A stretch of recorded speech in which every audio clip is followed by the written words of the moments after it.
안녕하세요. 자, 우리 오늘부터 객관식세법 시작하는데요. 자, 일단 우리 객관식세법은 세 단기를 수강한 이제 세법 단원별 기출문제 수강한 친구들 대상으로 해서 그 다음 과정으로 실행되는 실전 연습 문제 풀이 과정이에요. 그래서 올인원 듣고 이론 요약도 지금 안 한 상태에서 만약에 지금 이걸 들으면 글쎄요. 일단 오늘 한번 들어봐. 오늘 한번 들어보고 아니다 싶으면은 다음 주엔 조금 일찍 나와서 수요일 날 오후에 301호로 가면 돼요. 기출문제 풀이. 그래서 어쨌든 이 단계는 이론 듣고서는 문제를 푼다라는 것은 좀 다른 얘기예요. 이론적으로 내가 아는 것과 아는 것을 문제 푸는 것은 굉장히 다른 얘기인데 여기서 많은 숙련이 필요하다는 거지. 근데 우리가 어쨌든 우리 시험 수준에서 나왔던 기출문제를 푸는 과정을 먼저 이론 수업 듣고 한 다음에 그리고 나서 기출문제라는 게 뭐 세법의 모든 부분들을 다 담은 게 아니고 매년마다 그동안 기출됐던 것만 나오는 것이 아니라 그동안 기출되지 않았던 뭐 이런 게 나와 이런 부분들도 한 대여섯 문제 이상이 출제가 되기 때문에 기출문제만 풀어서는 우리가 매년 보는 시험을 정확하게 대비하기 힘들다. 자, 물론 기출문제만 풀어도 8, 90점 맞았는데요. 당연히 그렇게 할 수 있어요. 왜냐하면 기출문제를 푼다고 했을 때 기출된 문제만 풀어서 그 문제가 나와야 맞추지 그 문제가 안 나오면 틀리는 그런 공부를 하는 게 아니라 예를 들어서 뭐 서류에 송달이라는 문제가 나왔어요. 그럼 지문이 4개겠지. 그럼 서류 송달에 4가지 규정밖에 없겠어요? 여러 가지가 있겠지. 그러니까 공부를 열심히 한 친구들은 기출문제를 풀어도 하나의 문제를 풀 때 거기에 나오는 지문 말고도 관련된 규정들을 잘 소화해가면서 공부를 하면 당연히 기출문제만 거쳐도 기출문제에서 나오지 않았던 것들이 나와도 맞출 수 있는 거지. 근데 어쨌건 우리는 지금 전체적인 문제 풀이 과정에서 문제에서 가급적이면 우리가 소화할 수 있는 부분들을 좀 커버하려는 이제 그러한 단계를 지금 거치고 있기 때문에 이 객관식 같은 경우는 이제 구성 자체를 베이직 테스트와 하드 테스트로 구분해 가지고요. 우리 9급 대비해서는 베이직은 다 풀고 하드 같은 경우는 이제 내가 지문별로 찝을 거예요. 베이직에서 우리가 확인하지 못했던 추가적인 지문들을 찝을 거예요. 이 베이직 테스트는 기출문제보다 수준이 쉬운 것도 있고요. 기출문제도 포함되어 있고 기출문제보다 좀 어려운 것도 들어가 있고요. 하드 테스트는 우리 기출문제에서 다뤄지지 않았던 그런 문제들이 좀 확장되어서 나오는 부분이에요. 그래서 어쨌건 수업 시간에 베이직 다 풀고 하드에서 내가 찝어준 부분 체크해가지고 그 부분만 봐라. 하드에서 내가 찍지 않은 부분은 절대로 손대지 마세요. 그래도 보면 좋지 않습니까? 안 좋아. 안 좋으니까 내가 찍은 부분만 보세요. 뭐 안 좋다는 게 뭐 풀면 좋겠지만은, 그거는 우리가 기본적인 우리 9급의 범위를 조금 넘는 문제들도 있고요.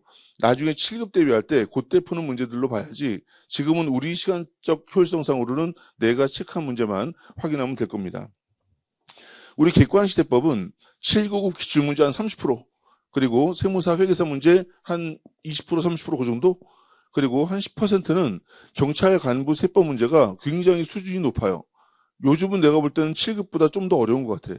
그래서 그 문제까지 좀 집어넣어서 구성했고요. 나머지 한 3, 40%는 중요한데도 불구하고 이 시험 저 시험이 안 났던 것들, 그런 것들 제작 문제로 넣었으니까 어쨌든 뭐 출제가 된다 그러면 요 기출문제집에서 벗어나는 문제는 거의 나오지 않도록 구성한 책이다라고 보시면 되겠고, 그래서 어쨌든 우리는 세 단계를 마무리하고 이제 거기다가 플러스로 실전 문제 연습을 하는 사람들이기 때문에 이 과정 거치고 나서 우리가 마무리를 한다 그러면 95점, 100점 목표를 해야 되겠죠. 그렇죠?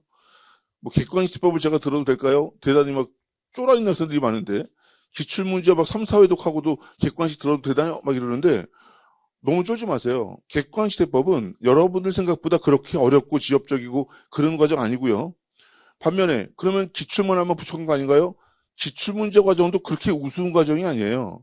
기출문제 과정도 여러분들이 잘 씹어 먹으면서 제대로 효과성 있게 하면 그걸로도 당연히 합격할 수 있는 거고, 객관식은 어쨌건 그것을 한 친구들이 플러스 업그레이드해서 좀 더 고득점을 얻기 위한 그런 연습이기 때문에 당연히 기출문제를 했다면 이것도 소화 가능한 그런 부분이라서 어렵다, 힘들다, 아니다 그런 개념을 넣지 말고 어쨌건 우리가 해야 될 단계고 우리가 배운 내용에서 다뤄지는 것이고, 배우지 않은 부분들은 추가적으로 문제 풀면서 얹어서 플러스 알파를 할 것이니까 걱정하지 마세요.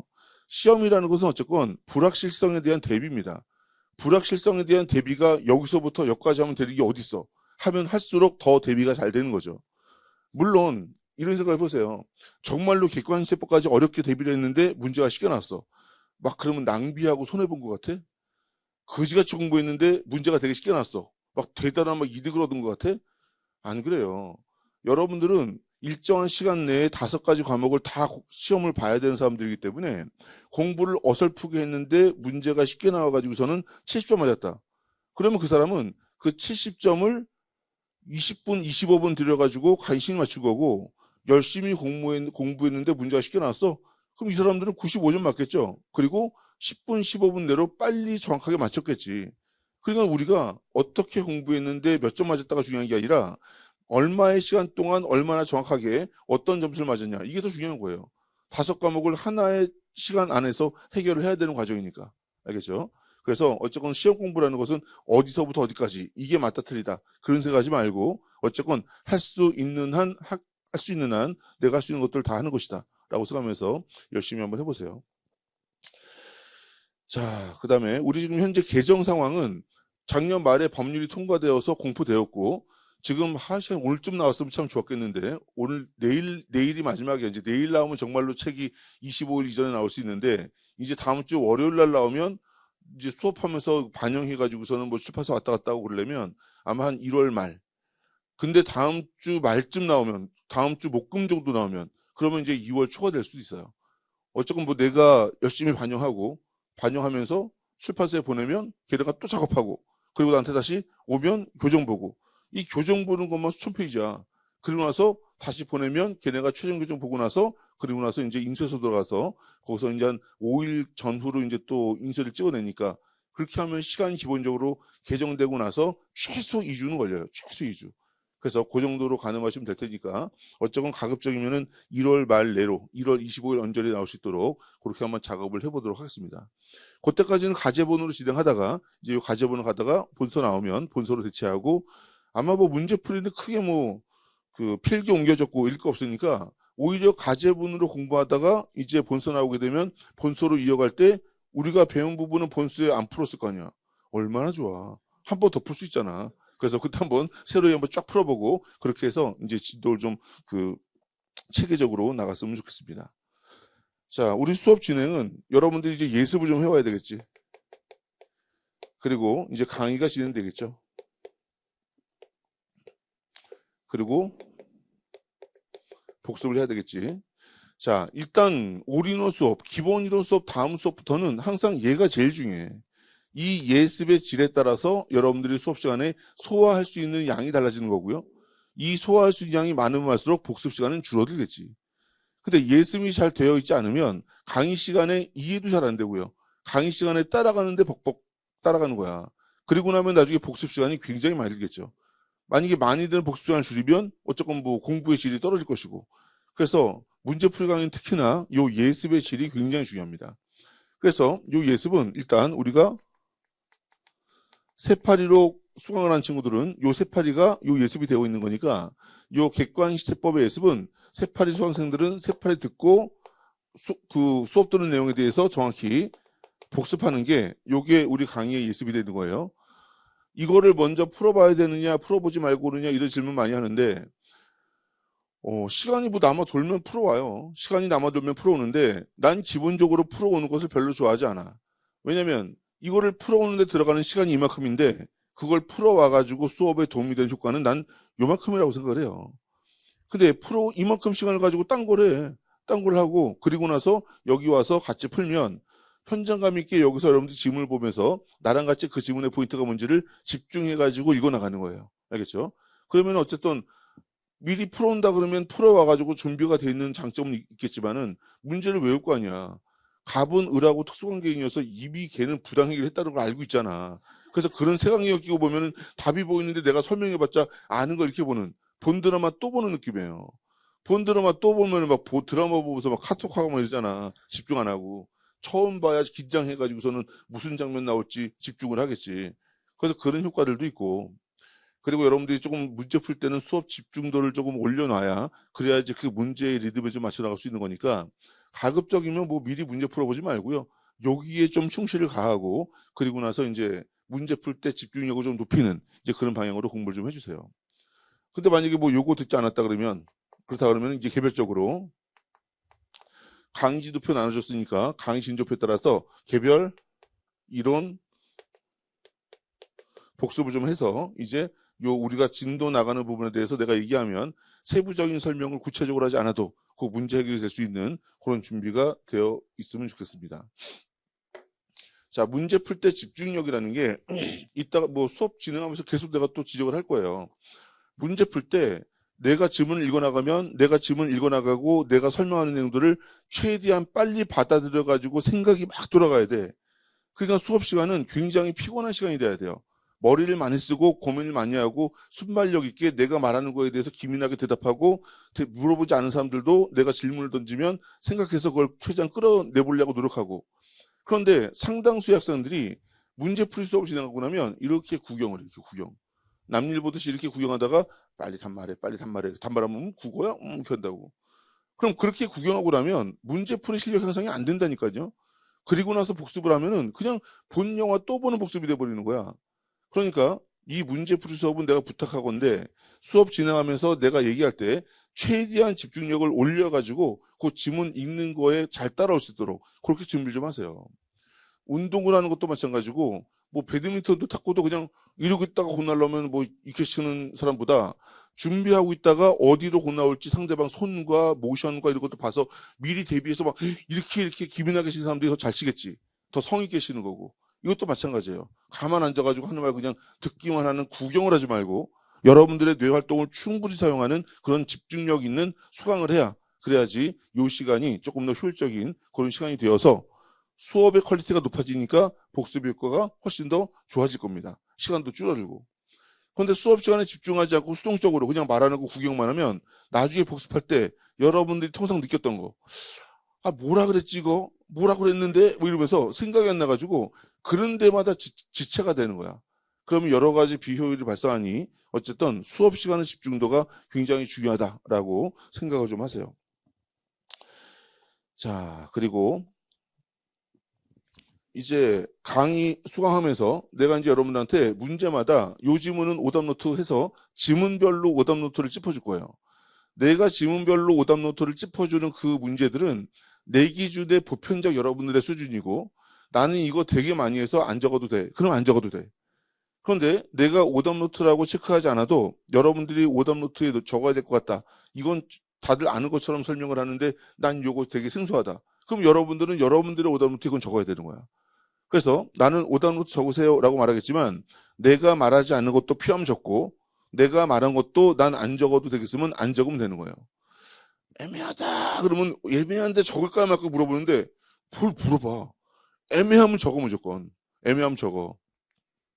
그래서 강의할 때 오답 체크 하면서 집중력 최대한 늘려가지고 수업을 듣되 이제 복습할 때는 첫 번째 복습 뭐 해야 되겠어요? 우리 수업 시간에 다뤘던 문제를 모두 풀어야 되겠죠. 풀지 말란 문제 풀지 말고 베이직 전체하고 하드 테스트 체크해놓은 부분들 복습할 때는 전부 다 풀어보세요. 전부 다 풀어보고 그리고 이제 문제들 중에서 가급적이면 중복적인 걸 좀 빼려고 그랬어요. 어떤 친구들이 물어보더라고. 이제 1800제 아니에요? 물어보는데 100문제 넣었어 진짜 정형보다. 근데 1700제야. 왜? 100문제 뺐어 또. 그래서 뭐 중복되는 지문이라든지 이런 것도 좀 뭉쳐가지고 가급적이면 중복되지 않으려고 많이 노력을 했는데 기출문제는 중복 지문이 되게 많아요. 왜냐하면 기출문제 그대로 들어가기 때문에 똑같은 지문들 되게 많아. 근데 여기는 최대한 똑같은 지문을 빼려고 노력을 했으니까 어쨌든 모두 다 풀어보시고요. 그리고 문제 풀면서 뭘 느껴야 돼? 내가 이 규정을 제대로 알고 있다, 알고 있지 못하다를 느껴야 되겠지. 우리 시험장에서 푸는 문제는 맞춰야 되는 문제고 효율적으로 적은 지문만 읽어보고 답이 나오면 좋은 거지만 시험을 보기 위해서 우리가 하고 있는 문제풀이는 얘는 문제 풀어서 답을 맞추는 게 목적이 아니에요. 그 문제가 제시하고 있는 그 규정을 내가 아는지를 점검하는 과정이야. 그래서 1번 지문이 답이더라도 2, 3, 4번에 나와 있는 답이 아닌 지문이 내가 미심쩍으면 그럼 그 규정을 내가 잘 모르는 거야. 그러면 그 규정으로 가서 다시 이 규정을 보완하고 다시 와야 된다. 그래서 모두 풀면서 본인이 조금이라도 미심쩍은 그런 문제와 지문이 있다 그러면 반드시 이론 규정을 보완하면서 공부를 해야지 복습할 때 이것만 달랑 들고 여러분들이 좋아하잖아 단권화. 나도 단권화가 됐으면 좋겠어요. 그런데 이 세법은 단권화가 힘든 과목이야. 마지막에 세파리 같은 거 들고서 단권할 수 있는데 그건 뭐냐면 이것만 들고 단권화를 해도 되는 실력이야. 단권화를 할 수 있는 책이 존재하는 게 아니라 단권화를 할 수 있는 실력이 존재하는 거예요. 여기 없어도 응당 주요 지문만 나오면 그 베이스를 내가 이미 알고 있는 상태의 실력. 그 실력이 있으면 요약만 해도 준비가 되겠지. 그런데 그런 세부적인 내용들 모르고 체계가 안 잡혀 있는데 그 단권화되어서 압축되어 있는 거. 압축되어 있는 것만 봐도 된다 그러면 두꺼운 책이 뭐하러 있냐고. 없어도 되는 거지. 이 내용이 시험 문제 나오는데 이 내용의 단초를 빼서 짧게 만들더라도 여기 표시되지 않은 나머지들을 내가 인식할 수 있는 실력이 됐을 때 그때 단권화할 수 있는 실력이 되는 거지 이 책만 보면 되는 단권화 책은 없다라고 보시면 돼. 딴 과목은 내가 전문가가 아니라서 모르겠지만 세법은 적어도 그래요. 알겠죠? 그래서 반드시 이론 규정 보완할 수 있는 이론서를 옆에다 두고 그것과 병행해서 복습을 해야 됩니다. 그리고 세 번째는 오답노트 만들기. 그래서 이 오답노트는 내가 세무사 준비할 때 이렇게 만들었어요. 법이라는 말이 들어가는 모든 과목들은 오답노트가 정말로 필수적입니다. 그래서 나는 스프링토란 사가지고 이쪽에다 뭐 국기법이면 국기법, 뭐 법인세법이면 법인세법 해가지고 순서 전혀 관계없어. 오히려 순서가 들쑥날쑥한 게 더 좋아. 왜냐면 이 지문을 딱 맞닥뜨렸을 때 틀린 거 찾는 게 우리 시험이니까. 그래서 어쨌건 여러분들 뭐 배우는 과정에서 부득이하게 순서대로 가겠지만 지문을 적어요. 그러다가 뭐 다른 공부하다가 법인세법에서 뭐가 보이면 그것도 그냥 적어도 돼. 순서에 구애받지 말고 적어. 적고 나가지고 요 반대편에다가 여기다가 이제 O, X 맞고 틀리고 적는 거야. 그 다음에 틀리면 뭐 때문에 틀렸다라고 여기다 해설을 적어주고 맞으면 안 적어도 되는데 맞지만 어떤 거에 주의해야 된다라고 하면 그 부분 적어주고 해서 이렇게 오답노트 만들어 가는 거예요. 잘 만들려고 그러지 마세요. 잘 만들려고 그러지 말고 그냥 만들어. 이거 잘 만들려고 그러면 시간 엄청나게 걸려요. 그냥 빨리 그냥 한 번 정도 훑어보게 만들어요. 이걸 만들었는데 시간이 없어서 못 봤어? 괜찮아. 이거는 만드는 효과가 70이고 다시 보는 효과는 30밖에 안 돼. 왜냐면 이걸 만드는 과정에서 지문을 보고 적은 다음에 OX 판단한 다음에 왜 틀렸는지를 내가 해석을 할 거 아니야. 이걸로 그냥 효과가 끝난다니까. 이걸로 무조건 효과가 있는 거예요. 그리고 나서 뭐 자기전이라든지 왔다 갔다 그럴 때라든지 잠깐씩 조금 그 주에 배운 것들 훑어보면 이걸로 거의 완전하게 내가 제일 약했던 부분이 제일 강하게 되는 그러한 효과가 생기는 게 오답노트니까 이걸 좀 잘 만들어 주시고요. 그러니까는 굉장히 많이 학습이 된 친구들은 오답노트가 좀 적게 나올 거고 학습이 좀 안 된 친구들은 이게 좀 많이 나올 수 있겠지. 그렇죠? 그래서 뭐 많이 나오면은 많이 나오는데 어떡하나요? 누가 그동안 공부를 그렇게 안 하래? 어떻게 방 청소 1시간이면 되지 그랬더니 방이 대단히 들어오면 2시간 걸릴 거 아니야. 어떡하나요? 뭘 어떻게 2시간 걸려도 청소해야지. 깨끗함을 테스팅하는 시험인데. 그래서 어쨌건 이 오답노트는 사람마다 뭐 형식도 다르고 내용도 다르고 두께도 다르겠지만 기본적으로 이런 형식으로 하는 것을 나는 권한다. 뭐 나중에 합격수기 보면은 내가 오답노트 만들려고 그랬는데 자기 방식으로 한 친구도 있어요. 자기가 그게 편하면 이거는 뭐 정답이 있는 게 아니에요. 이건 내 방식이야 그냥. 난 굉장히 단순한 걸 좋아하기 때문에 단순한 내 방식이고 그냥 뭐 이 노트를 4개로 나눠가지고 그 4분의 1씩 한 문제씩 집어넣는 그런 친구들도 있어요. 뭐 그게 맞으면 그렇게 하는 거고. 그래서 어쨌든 난 기본적으로 이러한 표준을 제시하니까 여러분들한테 편리한 것들은 여러분들이 좀 알아서 적응을 하시면 되겠습니다. 자, 그래서 예습과 강의와 복습은 이렇게 정확히 따라오고요. 그리고 모의고사는 나는 1, 2월에는 안 보길 바래. 이런 말 하면 또 공단기가 싫어하는데. 뭐 나는 안 보길 바래. 왜냐면 모의고사라는 것은 내 전체적인 실력을 가늠해서 내 약한 부분들을 보완하기 위해서 점검하는 과정인데 실력이 갖춰지지 않았는데 뭘 자꾸 실력 평가를 해. 실력이 갖춰지지 않았는데 자꾸 실력 평가를 하니까 나중에 뭐 좌절하고 이 정도면 합격 가능성이 있습니까 없습니까? 합격 가능성은 지금 있는 친구들도 남은 시간 잘못 보내면 떨어지는 거고 지금 합격 가능성이 없는 친구들도 남은 기간 최대한 열심히 하면 붙는 거예요. 그러니까 지금부터 뭘 어떻게 해야 될 것들을 생각해야 되는데 그러려면 실력을 키우고 키운 실력을 점검해야 되는데 실력이 크지도 않은 상태에서 점검부터 하니까 빈 군형이 한두 군데가 아니지. 그래도 빈 군형이 한두 군데가 아니라도 강철 멘탈을 가지고 빈 군형을 채워나가려면 보든가 멘탈은 어디 무슨 과자 부스러기 같아서는 뭐 시험 봤는데 이게 틀려가지고 실제 성적이 저번보다 줄어들었느니 뭐 5점 줄어들느니 이러면서 벌벌벌 떨 거면 보지 말라니까. 모의고사는 2월 중순부터 봐요. 2월 중순 아니 3월 중순부터 3월부터 보면 좋은데 내가 3월에 강의가 안 끝나잖아. 3월 첫 번째 주까지는 가잖아. 그러니까 3월 중순부터 모의고사를 보든가 말든가 하라고요. 그때는 진짜 내 실력을 반영한 모의고사가 되겠지. 그러니까 어쨌건 뭐 아직까지 실력 갖춰지기 전에 자꾸 그 약한 멘트 해가지고서는 모의고사 봐가지고서는 더러운 내 지식 상태를 확인하려는 그런 노력은 하지 마라. 일단 그거 아니어도 할 거 많으니까 잘 챙겨놓고 나서 3월 초순부터 그때부터 일단 시험 준비가 어바웃 된 상태에서 그때부터 모의고사를 통해서 부족한 부분 해야지. 이거 뭐 된장도 안 풀고 고기도 안 넣은 상태에서 뭘 자꾸 간을 봐. 어? 일단 다 만들어 놓고 나서 그때부터 간을 봐서 마지막에 조미료를 치자는 게 모의고사인데 재료도 안 들어갔는데 자꾸 간을 보니까 비린내 나지. 응? 그러니까 자꾸 비린낸다고 꾀꾀거리지 말고 모의고사는 3월 중순 이후부터 보는 게 가장 타당하다. 자, 다른 학원 모의고사도 좀 많이 보세요. 어쨌건 뭐 나는 다양하게 문제를 낸다고 하더라도 내 스타일과 내 냄새가 있을 거 아니야. 그러니까는 나한테 배운 친구들이 내가 낸 모의고사를 보면 잘 보겠지. 근데 내가 강조하는 부분은 뭐 나한테 배운 사람들은 나한테 강조하는 부분들을 중요하게 공부했을 테니까. 근데 뭐 다른 선생님들은 또 강조하는 게 또 달라. 그러니까는 다른 선생님이 낸 것도 어느 정도의 점수가 나올 수 있는지를 보고 다른 학생들이 또 내 모의고사를 보면요. 또 이들 저 새끼 뭐냐고 그래. 지네가 들고 나한테 뭐라 그래. 그리고 어쨌건 내가 배우지 않은 선생님의 모의고사를 보는 것도 상당히 유의할 수 있죠. 왜? 실제는 내가 배우지 않은 사람이 내는 거니까. 그렇죠?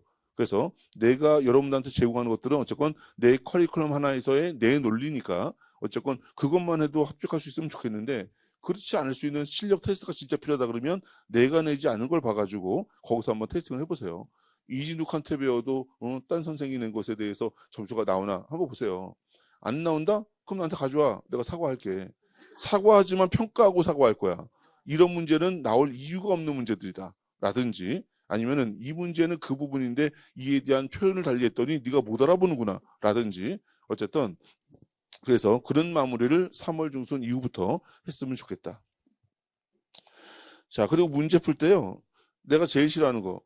한 문제당 1분씩 풀어가지고 요번 시간 그 1시간 동안은 60문제 푸는 게 목표야. 그러면은 베이직 테스트 20문제 있고 하드 테스트 몇 문제 있고 하니까는 1분에 한 문제씩 풀면은 요번에 2시부터 뭐 4시까지 이거 하지 마. 절대 하지 마세요. 문제는 내가 정확히 풀 수 있을 때까지 시간 투입해가지고 푸세요.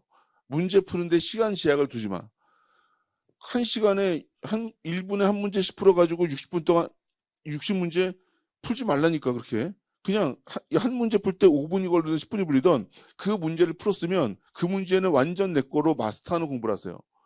아유 그러면 60문제 풀려면 1분에 한 문제씩 빨리빨리 풀어나가야 1시간 동안 60문제 푸는데 그렇게 풀었더니 1시간 동안 15문제밖에 못 풀었어요. 그러는 거야. 그게 너야 그게 너. 1시간 동안에 15문제를 풀어야 되는 게 너야. 근데 1시간 동안 15문제를 풀어야 되는 네가 자꾸 1시간 동안 60문제를 풀라고 그러니까 밥을 한 공기만 먹어야 되는 게 너야. 근데 자꾸 1시간 동안 4공기를 먹으려고 그러니까 배탈 나가지고 배 터지는 거예요. 그러니까는 1시간 동안 15문제를 푸는 거예요. 그러니까 여러분들의 계획은 해야 될 것을 수행하려고 이 수행의 질에 불문하고 수행만 하는 게 목표가 아니라 여러분들이 함으로 인해서 시험 성적에 도움이 되는 그런 수행의 효과를 만들어내는 게 여러분들의 학습의 목표예요. 그러면 1시간 동안 15개를 풀 수밖에 없는 나의 능력이면 15개를 풀어야 15개가 내 것이 되는 거야. 그런데 1시간에 15개밖에 풀 수 없는 능력인 애가 60개를 풀면 60개가 전부 다 내 게 아니라니까. 그러면 시간이 부족해서 어떡합니까? 잘 들어요. 1시간에 60개 풀 능력이 없는 애가 1시간에 60개 풀면 그 다음에 또 그렇게 풀라고 하겠지. 풀라고 하겠지. 하면서 실력은 늘지 않고 계속 모르는 상태의 불신함만 가중돼가지고 공부를 하면 할수록 아는 게 없어지고 하면 할수록 나중에 시간이 더 많이 걸려. 그런데 1시간에 15개 풀 수 있는 애가 15개 풀었을 때는 이제 15개를 완전히 알았겠지. 그 다음에도 또 풀겠지. 그럼 그 다음에 20개 풀어. 그 다음에 25개, 28개 이러다가 얘가 조만간 2달 내에 1시간에 60문제를 푸는 애가 됩니다. 어떤 시작과 어떤 결과가 있어야 되는지 알겠어요? 그래서 여러분들은 완전하게 시간 투입해서 알아가는 과정에서 시간이 빨라지는 거지 시간을 빨리 하려는 노력하에서는 결과적으로 오답이 나오거나 시간이 많이 걸릴 수밖에 없어. 그래서 문제 풀 때 절대로 빨리 풀려고 무리한 계획을 세우지 말고 시간적 제약이 있다 그러면 문제 수를 덜 풀든가 해. 차라리 덜 풀고 시간이 제약이 있다면 덜 풀고 내가 푼 문제를 완전하게 아는 게 훨씬 더 좋은 문제풀이 공부다라고 생각하시고요. 그리고 진짜 미친 짓. 20개 기출문제 듣고 금토 이거 또 듣는 애들 있어. 나가 빨리. 나가. 이거 둘 다 듣지 마실 대로. 기초를 들으란 얘기는 이거 듣기 힘들어서 그거 들으란 얘기야. 근데 이거 듣기 힘들어서 그거 들으라 그러는데 그거 듣고 이걸 왜 또 듣냐고 미친 거야? 그리고 이거 들으면 이거는 기출문제의 합집합이야. 이거 들으면 이거나 열심히 해. 이걸 들었는데 그걸 또 왜 들어? 듣지 마. 그래서 이 두 가지를 절대 동시에 같이 듣지 마라. 알겠죠? 둘 중에 하나만 들으면 됩니다. 그래서 그런 사람이 있지. 나가 빨리. 나가든가 수요일 날 오지 마. 자, 그렇게 보시면 될 것 같습니다. 자, 그래서 여기까지 일단 얘기하고요. 어휴, 시간 많이 지났네. 이제 우리 국세기본법 총론부터 진행할게요. 조세 총론은 여러분들 그냥 베이직만 한번 풀어보세요. 베이직만 한번 풀어보고 뭐 우리 시험에 요즘에는 직접적으로 나오는 부분 아니니까 베이직만 풀어보시고 국세기본법부터 풀어나가도록 하겠습니다. 자, 아까 말했듯이 집중력 최대한 끌어올려서 내가 질문 읽을 때 나와 호흡을 좀 같이 해서 같이 생각하면서 고민할 수 있도록 이제 그렇게 한번 공부를 해볼게요. 예습이 좀 되어 왔을까? 그래요. 큰 기대는 안 하지만 여러분들이 예습이 어떻게 해야 되고 이 문제를 풀 때 머릿속에 어떤 지식의 카테고리가 형성돼야 되는지를 한번 좀 설명을 해보면서 진행을 할게요. 자, 1번 문제. 얘는 우리 이제 9급 기출문제에 나왔던 문제예요. 얘는 9급 기출문제에 나왔던 문제인데 이런 문제가 뭐 앞으로 또 나올 것 같지는 않고요. 어쨌건 나왔던 문제니까 그냥 분석만 해보면 된다. 국세기본법 1조 목적에 대한 설명으로 옳은 것을 모두 고른 것은 자, 얘는 그냥 해설을 한번 보세요. 국세기본법 1조 목적이 이 법은 국세에 관한 기본적이고 공통적인 사항과 국세기본법은 일반 세법으로서 모든 세목의 기본적이고 공통적인 사항을 규정한 공통 설명서죠.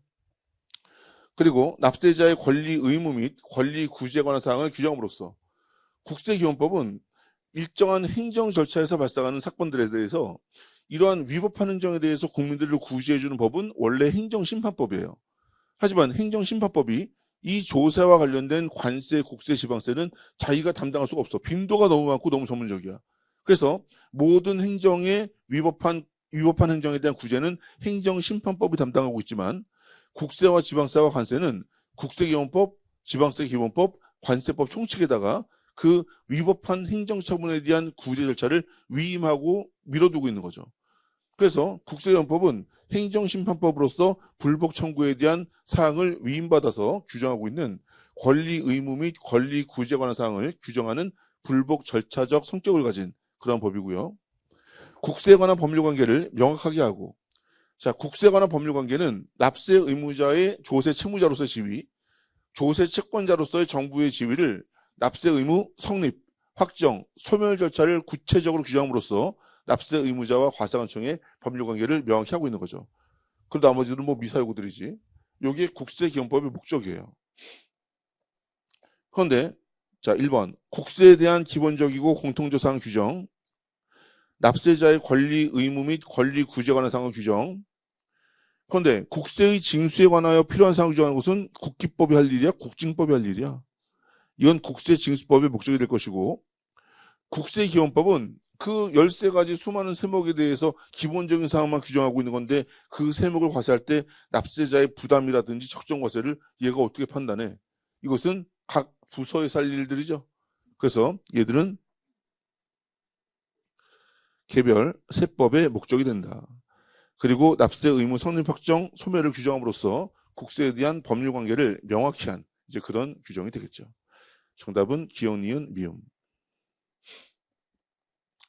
자, 2번 국세기본법에 대한 다음의 설명 중 가장 옳지 않은 것은 국세기본법은 총칙법으로서의 성격뿐 아니라 아까 얘기했던 행정심판법의 위임을 받은 특별법적 성격이에요. 불복 절차에 있어서는 불복 절차법으로서의 성격도 함께 지니고 있다. 맞는 지문.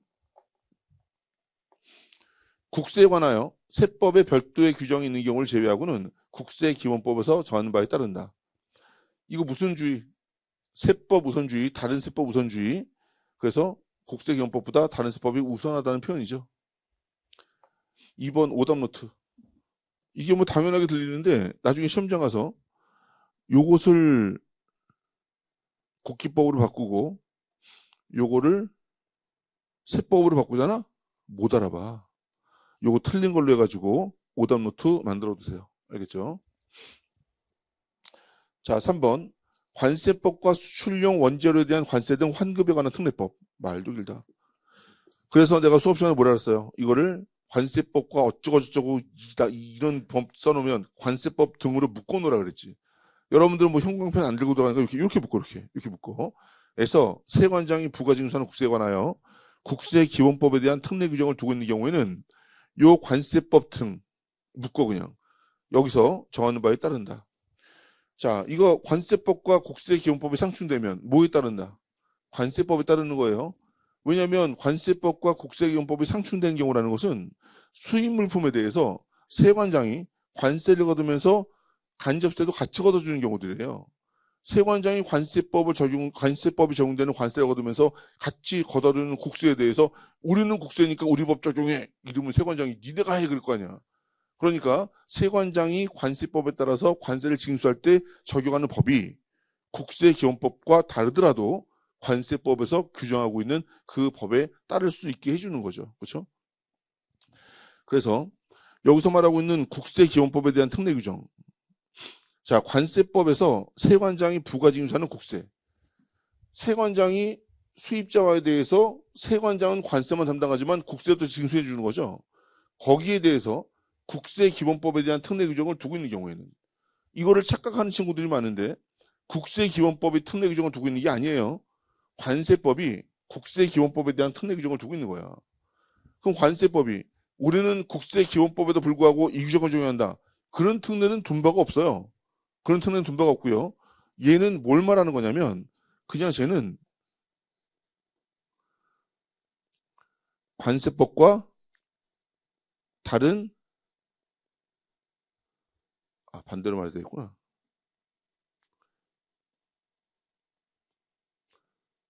국세기본법과 다른 관세법의 규정이라고 보시면 돼요. 관세법의 규정이 있는데 그 규정이 국세기본법과 달라. 그러면 국세기본법에 대한 관세법이 두고 있는 다른 규정을 이렇게 말한 거예요. 그럼 국세기본법 규정이 있음에도 불구하고 국세기본법 규정과 다른 관세법 규정이 있다면 이 상황에서는 이것을 국기법에 대한 특례로 봐가지고 관세법 등을 적용하겠다라고 하는 겁니다. 알겠죠? 자, 그런데 만약에 얘를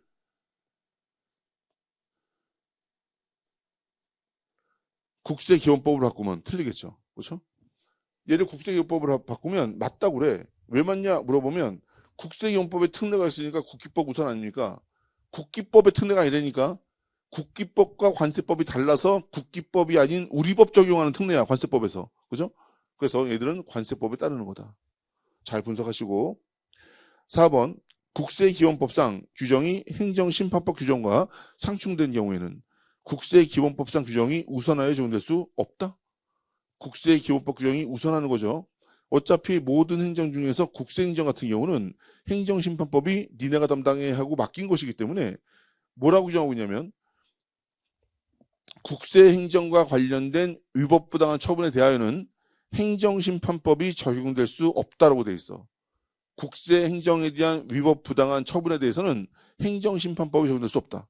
여기에 대해서는 국세기본법이 적용되는 겁니다. 알겠죠? 그래서 이 지문이 틀린 지문이 된다. 꼼꼼하게 잘 알아둬야 되겠죠? 어쨌건 이 문제를 풀 때 이 정도의 내용과 이 정도의 시간이 투입되는 거야. 뭐 물론 우리 지금 강의를 듣고 있는 것이기 때문에 그렇기도 하지만 그래서 요거를 제대로 하고 나면 국세와 국세기본법과 다른 법과의 관계 문제는 그냥 이걸로 끝이야. 끝. 여기서만 이것만 잘 커버하고 나면 더 이상 그 국기법과 다른 법과의 관계는 여기 외에서 나올 수가 없다고. 우리가 지금 다룬 내용 외에서. 알겠죠? 그 다음부터는 뭐 연습이지 뭐. 근데 내용을 분석하지 않고 자꾸 문제만 드립다 풀면 나중에 말 하나 바꿨을 때 절대로 그거 식별하지 못합니다. 세 문제, 네 문제 대충 풀려고 그러지 말고 한 문제 제대로 푸는 것이 훨씬 더 중요한 시점이다. 알겠죠? 자, 3번 문제. 국세기본법과 개별세법 내용이 충돌하는 경우에는 국세기본법이 우선한다. 자, 개별세법 우선 규정이기 때문에 틀린 지문이죠. 관세법에서 세관장이 부가징수하는 국세에 관하여 국세기본법에 대한 특례를 두고 있다면 그때는 관세법에서 정하는 바에 따르죠. 여기 얘를 국기법이라고 쓰면 틀린 것이고, 국세의 과세처분에 대한 불복 절차거나 법령 중 국세기본법과 행정심판법의 내용이 충돌하는 경우에는 행정심판법을 적용하지 아니한다지. 그렇죠? 그래서 국세기본법이 우선하는 것이고, 자, 우리 불복 청구를 하다 보면요, 불복 청구는 불복 청구인이 이의 신청 거쳐가지고 심사 청구, 심판 청구 거쳐서 안 되면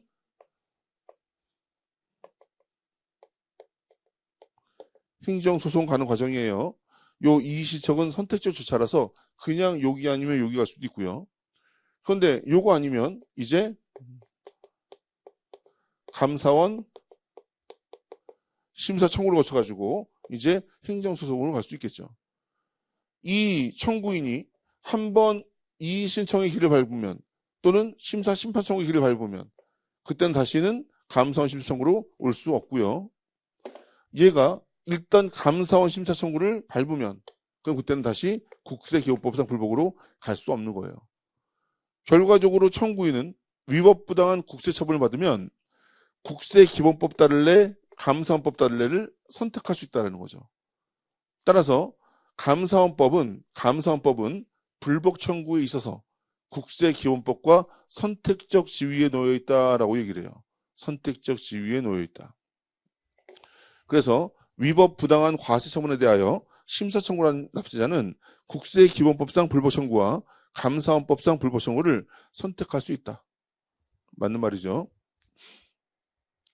뭐 중복하여 절구받을 수 있다. 틀린 거고. 그렇죠? 4번 용어의 정의. 원천징수라 함은 세법에 의하여 원천징수 의무자가 국세를 징수하는 것을 말한다. 맞는 말이고요. 자, 아직까지 우리 시험에 나온 적 없고 다른 시험에 나왔었는데 이 안에 이와 관계되는 가산세도 원천징수 의무자가 걷어다 내줘요? 아니죠. 얘는 가산세를 제외해야지 가산세를 포함한다 라고 하면 틀린 지문이 됩니다. 뒤에 하드 테스트에서 오답 노트 적을 거 말할 거니까 여기서는 그냥 그렇게 체크만 좀 해두시고, 자, 가산세는 의무 불이행에 대한 벌가급적 성격 이렇게 규정되어 있고요. 자, 3번 뭐 이거는 뭐 이 시험 저 시험에서 많이 나왔던 주제입니다. 납세자, 납세 의무자. 납세자의 범위에 납세 의무자와 징수 의무자가 있는 것이고,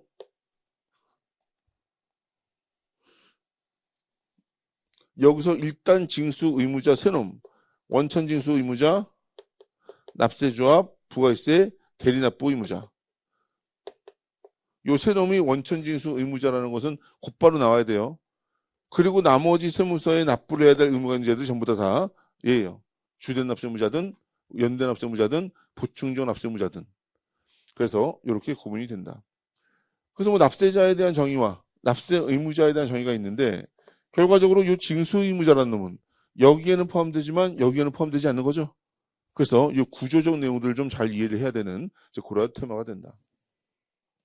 그래서 납세 의무자라 함은 세법에 의하여 국세를 납부할 의무가 있는 자인데 괄호 열고 국세를 징수하여 납부할 의무를 포함한다? 제외된다. 알겠죠? 쉽죠? 쉬운 사람은 오답노트 넣지 말고 그랬어? 이 생각이 들면 오답노트를 집어넣어 주세요. 이제 무식하면 몸이 힘들어지는 거야. 자, 강제 징수비라 함은 법령의 규정에 의한 재산의 압류, 보관, 운반과 매각에 소요되는 비용을 말한다.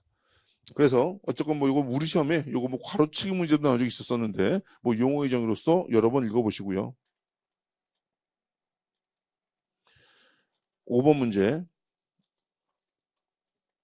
국세기본법에서 규정하고 있는 용어에 대한 설명으로 옳은 것은? 자, 옳은 거 고르는 거니까 세 가지가 틀린 거야. 이제부터 뭐 현란하게 이제 장난질을 치겠지. 납세 의무자란 세법에 의하여 국세를 납부할 의무가 있는 자를 말하는 것이므로 본래의 납세 의무자가 아닌 연대 납세 의무자 또는 제2차 납세 의무자 등은 국세기본법상 납세 의무자에 포함되지 아니한다. 틀린 거예요.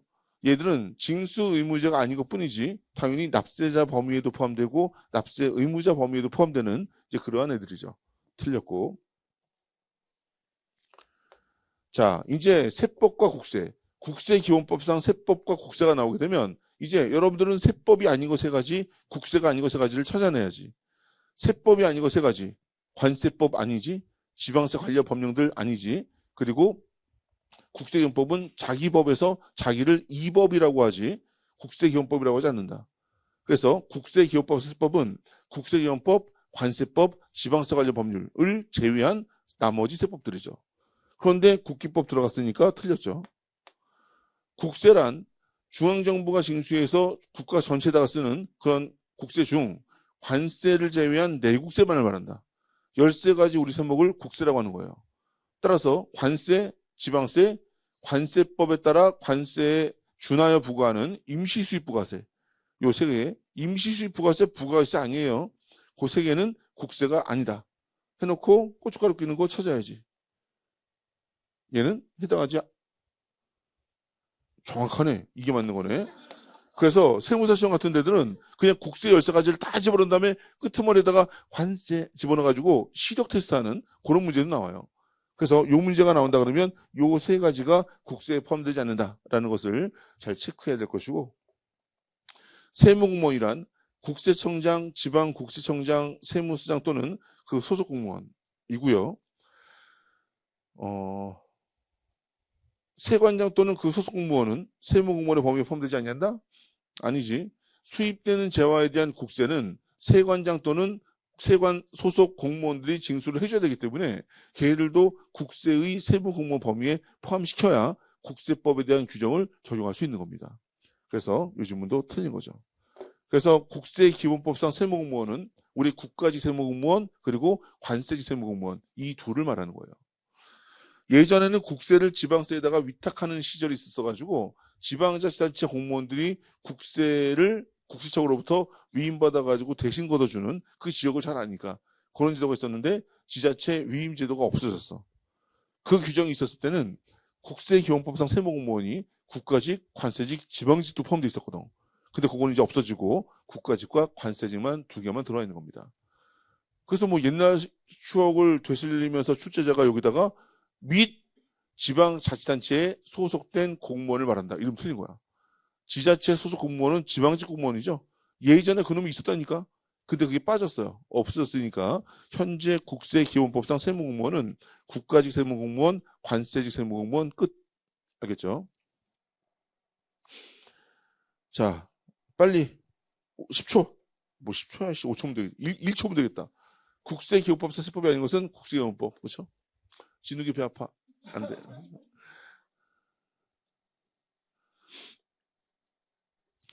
자, 7번. 국세기본법상 기간과 기한에 대한 설명 중 가장 옳지 않은 것은 국세기본법 또는 세법에 규정하고 있는 기간의 계산은 국세기본법 또는 그 세법에 특별한 규정이 있는 것을 제외하고는 민법에 따른다. 그래서 민법은 뭐 초일 불산입이고 만약에 국세기본법 세법에 적수계산 등 초일산 규정을 뒀다면 그 규정이 우선되는 거죠. 그래서 우리 기출문제인데 이거 말고 우리 기출문제 뭐라고 나오냐면 국세기본법과 민법이 기간 계산에 있어서 상충되면 민법에 따른다. 아니에요. 상충되면은 국기법과 세법이 더 우선되는 거예요. 그렇죠? 그래서 만약에 시험 문제에 얘를 민법이라고 쓰고 얘를 국기법이라고 쓰면 틀린 거죠. 그렇죠? 오답 노트. 자, 2번. 국세기본법 또는 세법에서 규정하는 신고기한이 토요일, 일요일, 공휴일, 대체 공휴일. 우리 근로자의 날이 노동절로 바뀌어서 노동절일 때에는 그 다음 날을 기한으로 하는 것이고 맞고 우편으로 과세표준 신고서를 제출한 경우에는 우편법에 따른 우편 날짜 도장이 찍힌 날에 신고된 것으로 본다. 그래서 이거를 뭐라고 그래요? 이걸 뭐라고 그래? 발신주의라고 하는 거죠. 그런데 우편으로 제출된 서류가 신고 또는 제출기한 지난 이후에 도달한 경우로서 우편 날짜 도장이 찍히지 아니하였거나 분명하지 아니한 경우에는 도달한 날에 신고 또는 제출된 것으로 본다. 이날로 해야 되는데 이게 찍히지 않았으니까 도달한 날에 신고 또는 제출액으로 본다? 틀려? 그럼 언제로 봐야 돼? 통상으로 봐야 돼?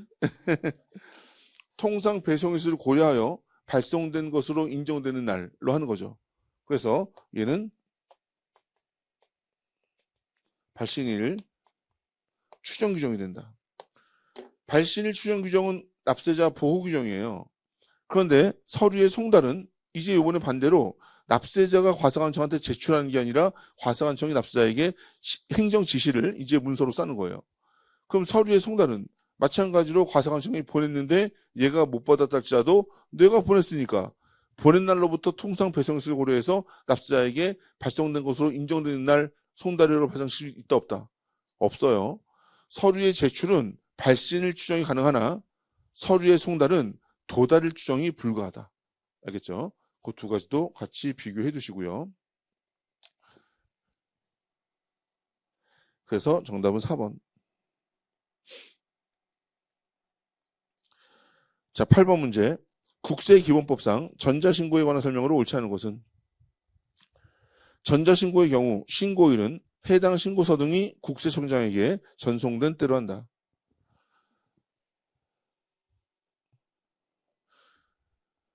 자, 그래서 전자신고 같은 경우는 물리적인 이동을 요하는 것이 아니기 때문에 이래 같은 경우는 뭐 발신 주인이 뭐니 다 떠나가지고 그냥 클릭한 때, 전송된 때로 하는 것이고 신고기한 만료일에 프로그램의 오류로 정보 처리 장치의 가동이 정지되어 전자신고를 할 수 없는 경우에는 그 장애가 복구된 날 아니고 신고 또는 납부할 수 있게 된 날 아니고 그 다음 날을 기한으로 한다. 이거는 뭐 너무 우리 시험에만 기출문제 풀면서 이것 때문에 아주 지겨 죽을 뻔했어. 이거 우리 기출문제집에서만 한 6-7번 나와요. 다음 날 빼가지고.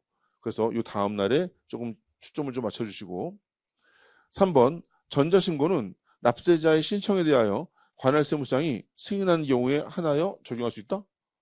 전자신고가? 해주면 감사한 거지 무슨 뭐 신청까지 하고 승인을 내. 전자신고는 신청, 승인 절차 없어요. 하면 고마운 거야 그냥. 오히려 하면은 전자신고 세액공제 주지. 그렇죠? 그런데 행정청이 납세자에게 편리함을 강조하여 보내는 전자송달. 이 전자송달은 반드시 납세자의 신청이 있어야죠. 이 전자적으로 받겠다라는 납세자의 의사표시가 있어야 전자송달이 가능한 거예요. 그러면 전자송달을 받겠습니다. 그러면은 자 검토 좀 해보자. 넌 안 돼. 그게 어딨어. 승인을 여하지 않아요. 전자송달 시청하면 정말 고마운 거지. 행정비용 절감 시켜주니까. 그래서 얘랑 비교를 해서 전자송달은 신청이 필요했지 라는 걸로 잘못 헷갈리면은 틀릴 수도 있는 문제니까 어쨌건 요 내용 잘 구분을 해두세요. 전자신고 또는 전자청구라는 경우 동전자신고를 할 때 제출하여야 할 관련 서류는 전자적 문서가 아니기 때문에 클릭할 수가 없다고요. 그러면 일단 기한일까지 클릭할 수 있는 거 클릭하고 이러한 여러 가지 뭐 송장이라든지 뭐 실물계약서라든지 이런 것들은 이제 며칠 이내 10일 이내에 물리적 서류로 제출할 수 있다. 자, 요게 10일인데 요거를 뭐 다른 날로 바꿔가지고선 시험 문제 나온 적이 있었으니까 15일로 바꿔서 나온 적이 있었으니까 요거 20일로 바꿔서 틀린 걸로 예 오답 노트. 요거는 다 적으세요 다. 요거는 뭐 계속 우리가 앞으로도 한 2번 더 반복할 거야. 자, 9번. 국세기본법상 기한과 관련된 설명으로 옳은 것은 우편으로 과세표준 신고서를 제출한 경우 해당 신고서가 신고기한이 지난 이후에 도달된 경우에도 우편 날짜 도장이 찍힌 날을 기준으로 신고서 제출 의무의 이행 여부를 판단하는 거. 요게 발신주의가 되는 거죠. 그렇죠? 발신주의. 맞는 지문이고.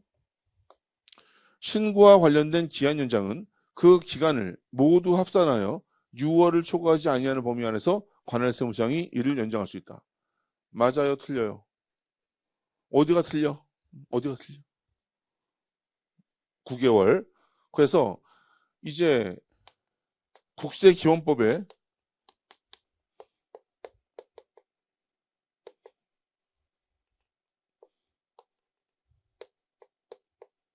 기한 연장 규정은 얘는 신고, 신청, 청구, 제출, 통지 요 5가지를 그 연장 대상 기한으로 봅니다. 자, 국세기원법상 천재지변 등 사유로 기한을 연장하는 거 말하는 거예요. 다른 기한의 특례들은요. 뭐 예를 들어서 토요일, 일요일, 공휴일, 대체공휴일, 뭐 노동절인 경우에는 그 다음 날로 한다. 얘는 뭐 이 5가지 왜 적용되겠어? 다 적용되겠어. 다 적용되겠죠. 근데 요 천재 등으로 인한 기한 정규정은 요 5가지 기한만 그 대상으로 한다. 그랬을 때 이 5가지 기한에 대해서 얼마큼 연장하냐면 원칙 3개월 이내에서 연장하되 3개월 이내에 연장 사유가 소멸되지 않으면 1개월 범위 내에서 더 연장할 수 있기 때문에 맥시멈 4개월까지 연장할 수 있다. 그런데 뭐 예외라긴 뭐하지만 신고기한은 저 5가지 기한 중 신고기한은 얘는 최대 9월을 초과하지 않은 범위 내에서 연장할 수 있다. 알겠죠? 자, 그래서 이 지문은 신고기한인데 6개월이라 그래서 틀린 것이고, 자, 3번 뭐 대표적으로 많이 나온 지문이죠. 그 장애가 복구된 날이 아니라 그 장애가 복구되어 신고 또는 납부할 수 있게 된 날에 다음 날 그거 틀지 마시고 이거를 틀렸어. 이거를 틀리면 내가 내 삶을 시험을 통해서 선택할 수 있는 거에 대해서 심각하게 고민해 봐야 돼. 이걸 틀리면. 알겠죠? 그래서 이거를 오더노트에 적지 않길 바래. 예?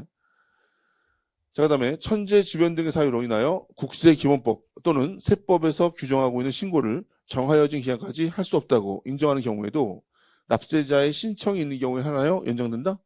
아니죠. 국세기본법상 기한 연장 규정도 국세징수법상 납부기한 연장 납부고지 유예 규정도 국세징수법상 압류매각 유예 규정도 전부 다 납세자의 신청뿐 아니라 과세관청의 직권으로도 가능합니다. 알겠죠?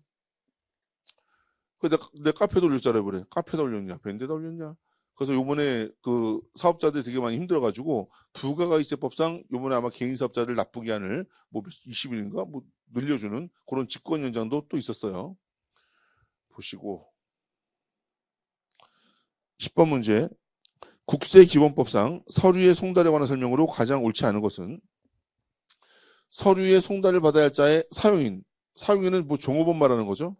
사용인으로서 사례를 판별할 수 있는 사람. 보충 수령인이죠. 그 사람한테 서류를 교부하더라도 적법한 송달에 해당한다. 자, 요거는 뭐 우리 시험 기출문제인데요.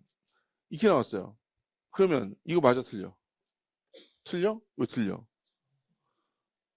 장소가 안 나왔는데 틀려? 이거는 틀리다라고 말하는 게 아니라 완전하지 않다라고 말하는 거야. 너는 이걸 틀리다 그랬지.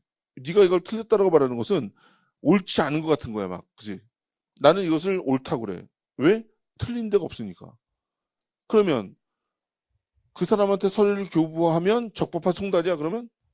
어? 아, 적법한 송달이 아니야, 그러면? 그것도 틀린 거잖아, 왜? 송달 장소라면 적법한 송달에 해당하는 거잖아. 그렇지? 그러니까는 원문 규정이 나오는데 만약에 거기에 대한 단서나 추가적인 요건이 없다 그래가지고 얘를 틀리다라고 보기가 좀 힘들어요. 세법 문제는 극단적으로 그 단서를 배제하는 지문이 나오지 않는 한 이 지문을 일단 맞다고 봐야 되는 거야. 그래서 서류의 송달을 받을 자의 사용인으로서 사례를 판별할 수 있는 사람에게 서류를 교부하더라도 적법한 송달에 해당한다. 그럴 때 만약에 여기다가 송달 장소에 불문하고 이러면 틀린 거지. 그렇죠? 근데 송달 장소가 나오지 않았다 할지라도 출제자는 이것을 맞는 지문으로 출제한 거예요. 물론 친절하게 모든 요건을 다 던지면 얼마나 고마워. 그런데 그렇게 하지 않는 말이에요. 그 다음에 전자송달의 경우 송달을 받을 자가 지정한 전자우편 주소에 입력된 때 송달의 효력이 발생한다. 전자송달의 효력 발생 시점, 전자우편 주소에 입력된 때. 요거는 뭐 뒤에서 다시 한번 좀 검토해 보겠지만은 전자송달의 방법은요 2가지가 있어요. 전자송달의 방법은 첫 번째는 국세정보 통신망에 저장 해가지고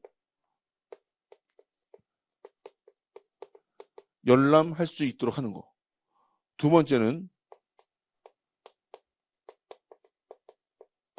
전자우편 주소에 송달하는 거. 이메일 보내는 게 되겠죠. 그랬을 때 이거는 그냥 여러분들 객관식이니까 챙겨놓으세요. 혹시 모르니까. 이러한 두 가지 방법이 있는데 이 두 가지 방법에 대한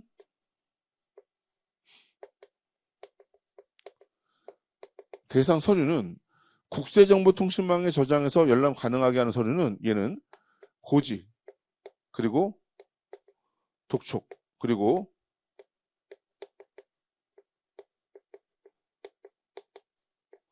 국세 환급금 통지서 요 세 가지예요. 그래서 결과적으로 돈 달라 그러거나 돈 준다 그러거나 돈 주고 받는 통지서들이 이게 요 국세정보통신망에 저장해서 열람하게 하는 서류들이다. 나머지 이외 신고 안내문이라든지 기타 등등의 서류들, 얘들은 전부 다 이메일 주소로 송달해도 된다. 그러면 이러한 서류 송달에 대한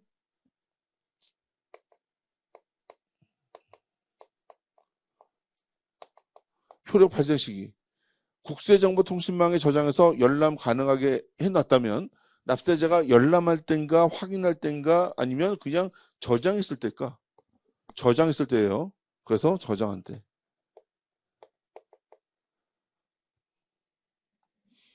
저장된 때라고 하더라. 저장된 때.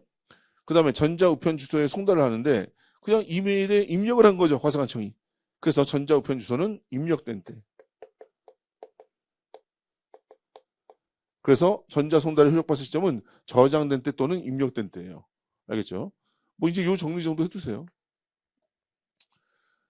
자, 그렇게 보시면 되겠고요.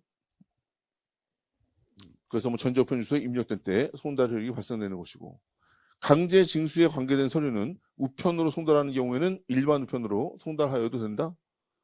절대로 안 되죠. 얘는 얼마든 간에. 고지, 독촉, 강제 징수 정부명령은 등기로 송달을 해야 됩니다. 그런데 그 중에서 뭐만? 고지만 예외적으로 금액 작고 일정한 경우에 해당된다 그러면 그때는 이제 일반 우편으로 송달할 수 있는 거죠. 자, 그런데 요거 좀 수정 좀 해주세요. 여기도 숨어 있었네. 요거 아직까지 시행령은 나오지 않았는데 내가 뭐 시행령을 좀 미리 반영한 거라 가지고 뒷부분은 반영을 했는데 여기 숨어 있었네. 100만 원. 자, 100만 원 미만의 소득세 중간이납세액의 납부고지서는 일반 우편으로 송달해도 된다. 요거 맞는 지문이고 요 3번이 틀린 지문입니다. 자, 그래서 미리 좀 보면 옆 페이지에 어디 갔냐?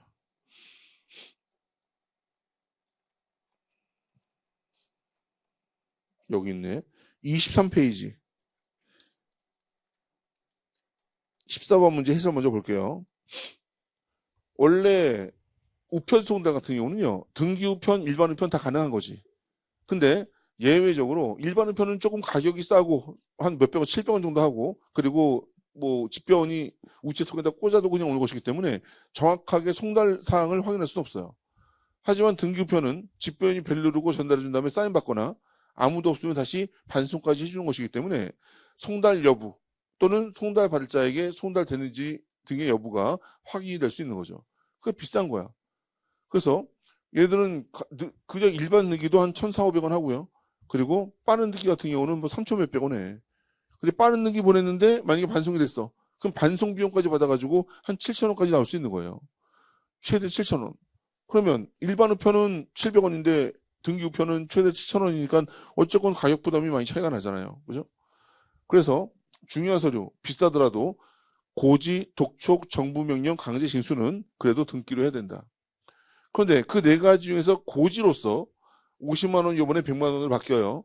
100만 원 미만에 해당하는 다음 중 어느 하나에 해당하는 서류는 얘는 고지들이지만 얘들은 일반 우편으로 보내도 유효하다.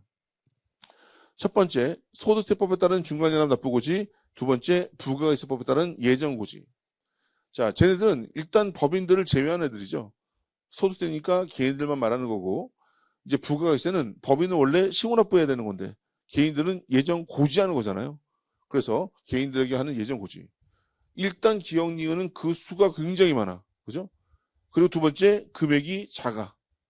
그리고 세 번째 저거 송달 안 됐다 할지라도 못 걷는 거야 미리 못 걷는 거야. 미리 못 걷는 거야. 나중에 정기분 확정신고 때 다시 걷으면 되는 거예요.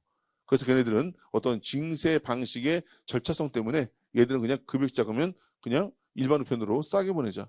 그 수가 워낙 많으니까 그 천만이 넘죠. 천만이 넘는 그런 개인들에게 저러한 중간이나 개인 사업자가 지금 850만인가 그러고요. 뭐 부가가치세법보다 나쁘고 있어는 그거보다 더 많이 고지를 해. 왜? 저기는 법인도 있어요.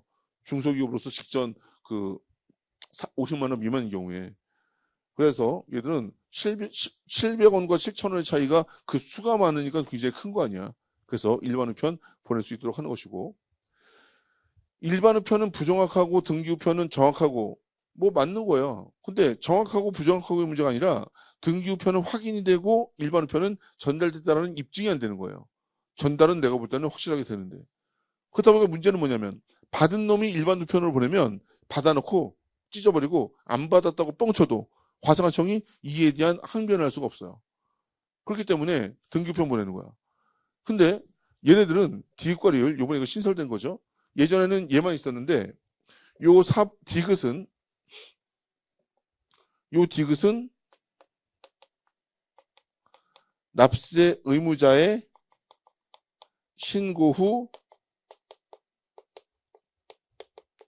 문화부고지고요. 얘는 원천 징수 의무자의 제출 후 문화부고지예요. 그래서 얘는 납세 의무자가 50만 원도 안 되는 세액을 그래도 신고는 해야 되기에 신고를 했는데 돈이 없어가지고 납부를 못한 거예요. 그럼 과세관청이 얼마 되지도 않는 거 성실하게 신고를 했는데 왜 안 냈니 하면서 달라고 고지 보내겠죠. 이거지야.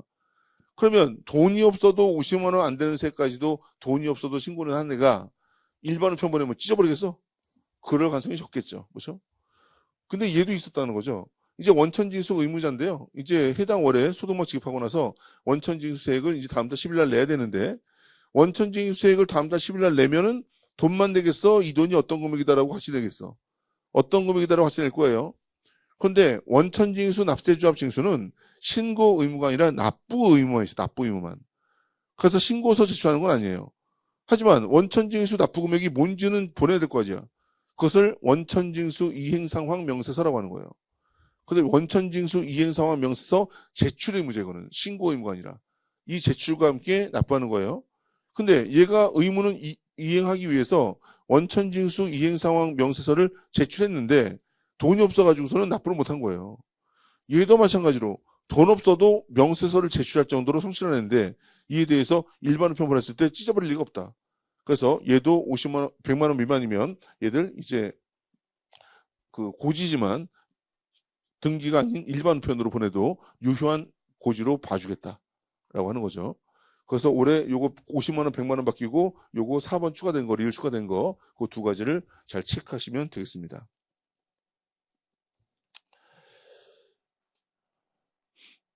자, 요까지 보시고요. 뭐 시간 많이 지났으니까 우리 10분만 쉬었다가 11번부터 이어가도록 할게요.